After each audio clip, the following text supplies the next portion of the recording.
Everyone, इस video में हम क्लास 9th की इकोनॉमिक्स की बुक का चैप्टर 1 जिसका नाम है the story of village Palampur start करने वाले हैं। तो चलिए स्टार्ट करते हैं। पहले हम इसका ओवरव्यू देख लेते हैं, जो कि एक हाइपोथेटिकल विलेज की स्टोरी है। The purpose of the story is to introduce some basic concepts relating to production, and this we do through a story of a hypothetical village called Palampur. जो पर्पस है इस स्टोरी का वो है कि ये आपको कुछ बेसिक कंसेप्ट जो कि प्रोडक्शन के रिलेटेड होते हैं उससे ये आपको क्या करवाएगी, इंट्रोड्यूस करवाएगी। और ये जो विलेज है जो पालमपुर वो एक हाइपोथेटिकल विलेज है, ठीक है। Farming is the main activity in village Palampur. जो फार्मिंग है वो वहाँ की एकदम मेन एक्टिविटी है पालमपुर की। Where is several other activities such as small scale manufacturing, dairy, transport etcetera. ये सब क्या है वहाँ की और इसके अलावा की जो भी मतलब होता है ना प्रोडक्शन, या फिर जो उसकी मेन एक्टिविटी के अलावा जो है वो यही है।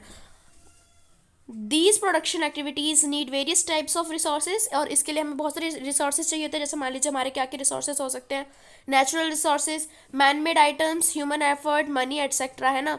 As we read through the story of village Palampur, और इस स्टोरी में हम पढ़ने वाले हैं कि various type of resources combine to produce a desired goods and service in the village.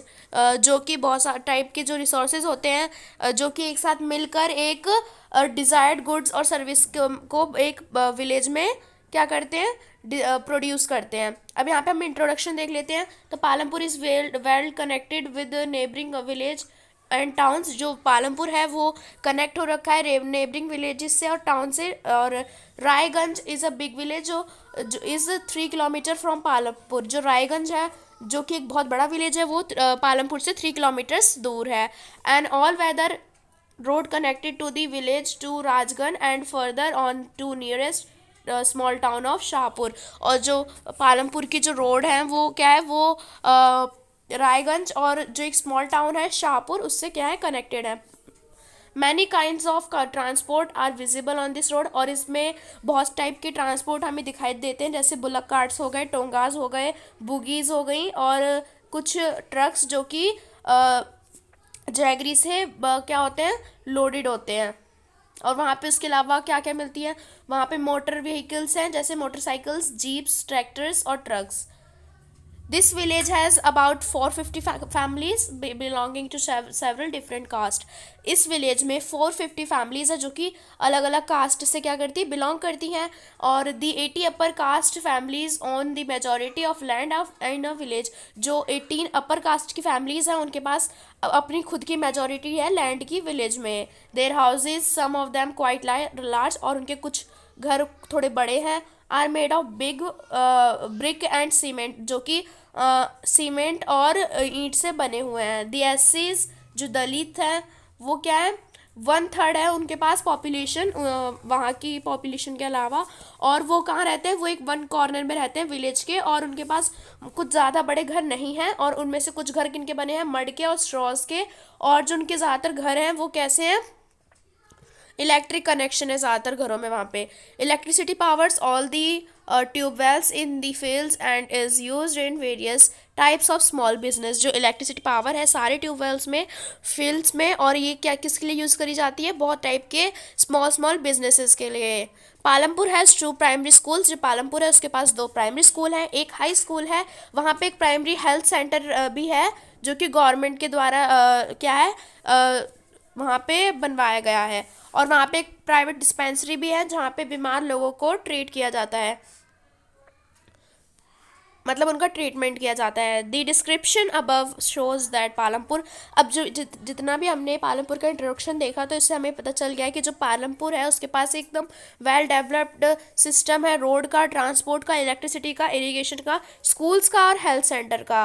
Compare this facility with those in your nearby village. अब हमें इन सभी फैसिलिटीज़ को अपने आसपास के जो विलेजेस हैं उनसे कंपेयर करना है। The story of Palampur and imaginary village. जो स्टोरी है पालमपुर की, ये एक पालमपुर जो है वो एक इमेजिनरी विलेज है, ठीक है। Will take us through the different type of production activities in the village. जो कि हमें बहुत डिफरेंट टाइप से जो प्रोडक्शन एक्टिविटीज़ होती हैं विलेजेस में उससे हमें क्या करवाएगा, हमें उसके बारे में जानकारी देगा। इन विलेजेस अक्रॉस इंडिया, जो हमारे इंडिया के विलेजेस हैं, वहाँ की जो फार्मिंग है वो वहाँ की मेन प्रोडक्शन एक्टिविटी है। दी अदर प्रोडक्शन एक्टिविटीज़ क्या है, वो है नॉन फार्म एक्टिविटीज़, जिसमें कुछ स्मॉल मैन्युफैक्चरिंग है, ट्रांसपोर्ट है, शॉपकीपिंग है, और इसके अलावा भी बहुत सारी चीज़ें हैं।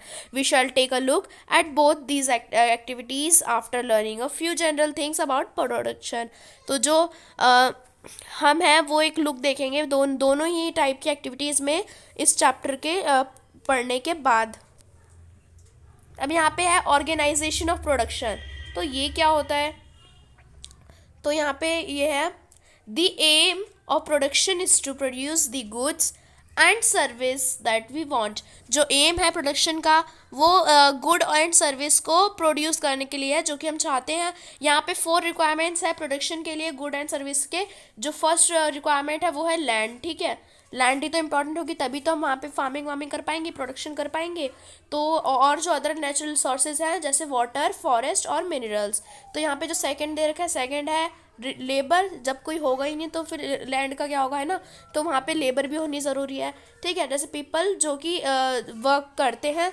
Some production activities requires highly educated workers, और कुछ प्रोडक्शन एक्टिविटीज़ के लिए हमें बहुत ज़्यादा हाईली एजुकेटेड पीपल्स की ज़रूरत पड़ती है। फिर जो वर्कर्स होते हैं हाईली एजुकेटेड, उनकी एक्टिविटीज़ उनकी हेल्प चाहिए होती है कुछ नेसेसरी टास्क को परफॉर्म करने के लिए। Other activities require workers who can do manual work, और जो उसके अलावा की जो भी एक्टिविटीज़ होती हैं वो उन वर्कर्स के लिए रिक्वायर होती है जो कि मैनुअल वर्क को कर सकते हैं। Each worker is providing the labour necessary for production, और जो हर एक वर्कर होता है उसके पास एक लेबर को क्या किया जाता है, प्रोवाइड किया जाता है, ताकि वो कुछ नेसेसरी प्रोडक्शन को कर सके। अब यहाँ पे बोल रहा है जो थर्ड रिक्वायरमेंट है वो है फिजिकल कैपिटल। जैसे जो वैरायटी है इनपुट्स की वो क्या है, वो हर स्टेज में होती है ड्यूरिंग प्रोडक्शन, ठीक है। तो जो what are the items that come under physical capital. तो अब ये बोल रहे हैं कि वो क्या आइटम्स हैं जो कि फिजिकल कैपिटल के अंदर आते हैं। तो देख लेते हैं एक बार।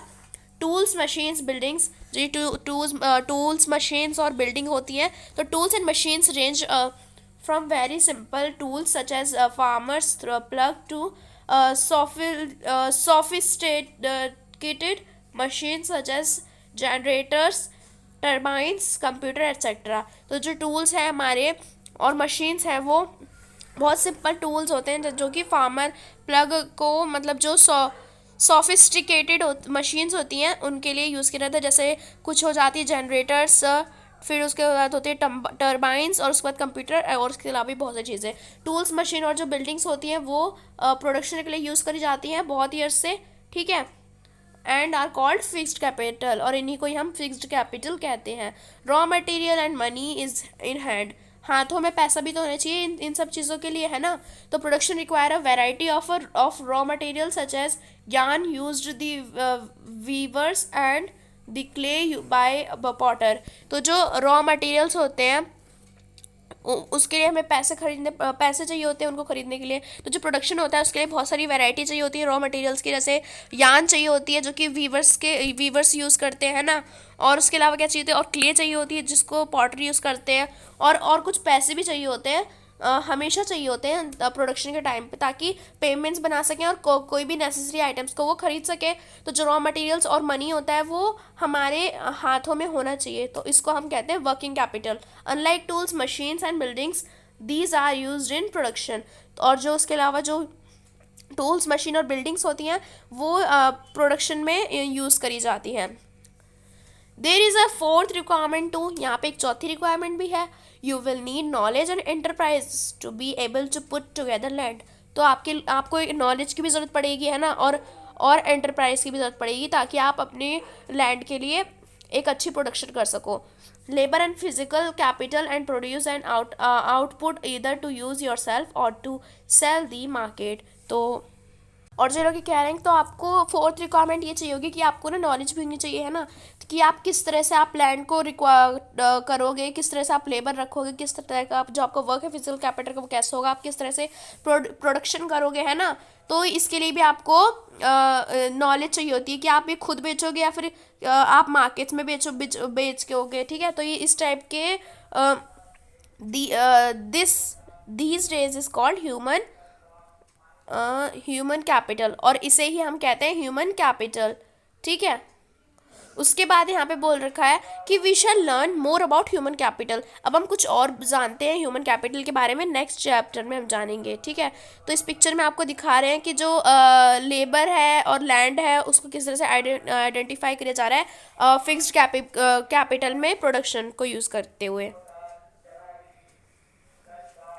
अब यहाँ पे बोल रहा है every production is organised by combining land. जो सारी प्रोडक्शन होती है वो ऑर्गेनाइज होती है किसी भी कंबाइनिंग लैंड की वजह से, लेबर की वजह से, फिजिकल कैपिटल और ह्यूमन कैपिटल की वजह से, जिसको हम कहते हैं फैक्टर्स ऑफ प्रोडक्शन, है ना। और जैसे जैसे हम पढ़ते जाएंगे स्टोरी को, वी विल हम और उसके बारे में पढ़ते जाएंगे कि जो फर्स्ट 3 फैक्टर्स हैं प्रोडक्शन के, और उसके बाद हम कन्वीनियंस पढ़ेंगे। अपने कन्वीनियंस के लिए ये पढ़ेंगे कि जो फिजिकल कैपिटल है, जैसे कैपिटल इन दिस चैप्टर, तो जैसे जैसे हम इस स्टोरी को पढ़ते जाएंगे वैसे वैसे ही हम इसके बारे में और जानकारी लेते जाएंगे, जो फर्स्ट 3 फैक्टर्स हैं प्रोडक्शन के उनके बारे में।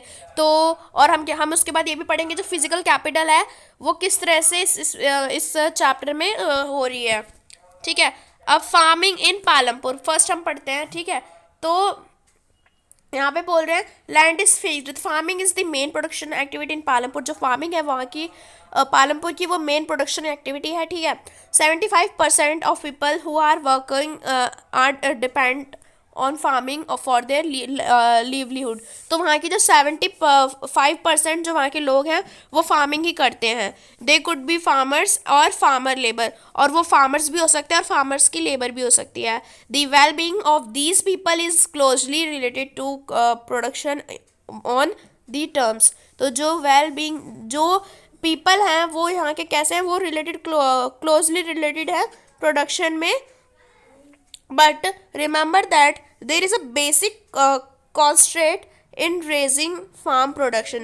But यहाँ पे क्या है, यहाँ पे एक बेसिक constraint है raising farm production के।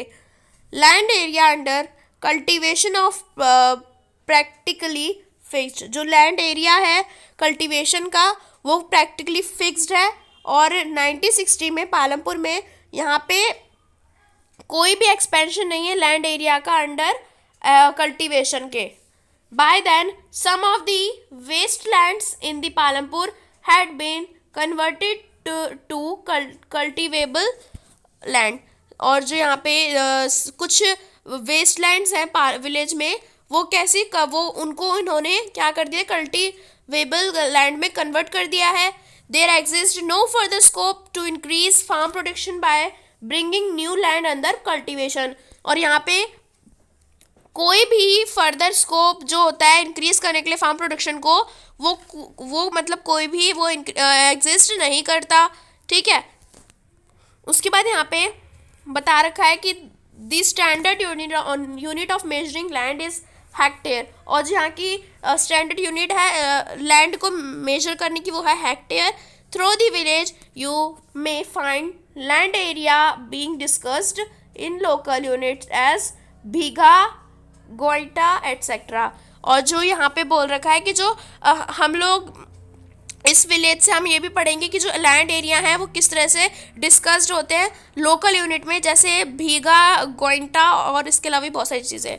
1 hectare equals to the area of a square. और जो 1 हेक्टेयर होता है वो एरिया ऑफ अ स्क्वायर के बराबर होता है, विद 1 साइड मेजरिंग 100 मीटर, जिसकी हर एक साइड क्या होती है 100 मीटर में मेजर करी जाती है। तो can you compare the area of 1 hectare field with the area of your school ground. क्या आप इसको कंपेयर कर सकते हैं अपने स्कूल ग्राउंड के से? तो ये पूछ रहे हैं आपसे। तो इसके आगे के जो टॉपिक्स हैं वो हम नेक्स्ट वीडियो में कवर करेंगे। तो अगर आपको हमारी वीडियो अच्छी लगेगी तो प्लीज़ हमारी वीडियो को लाइक करिएगा, फ्रेंड्स के साथ शेयर करिएगा, और ऐसे वीडियोस के लिए हमारे चैनल को सब्सक्राइब करिएगा। Thanks for watching video. Bye bye guys.